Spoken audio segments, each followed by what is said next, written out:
Sunt verticală, dar aș prefera să fie orizontală. Nu sunt un copac cu rădăcină în pământ, absorbind minerale și iubire maternă, ca în fiecare martie să strălucesc prin frunză. Nici frumusețea peluzei grădinii viu colorate, ce atrage exclamații admirative, neștiind că petalele vor cădea în curând. Comparativ cu mine, un copac este nemuritor, iar o floare, deși nu e atât de înaltă, e mai surprinzătoare, așa că mi-aș dori trăinicia unuia și cutezanța celeilalte.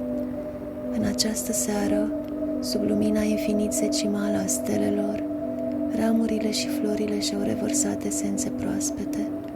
Pășesc printre ele, dar nici nu mă observă. Uneori mă gândesc că atunci când dorm ar trebui să le semăn perfect. Gândurile mi-au devenit difuze, mi-ar fi mai firesc să mă întind. Așa se întâmplă atunci când eu și cerul conversăm în voie, și atunci voi fi utilă când în sfârșit voi adormi.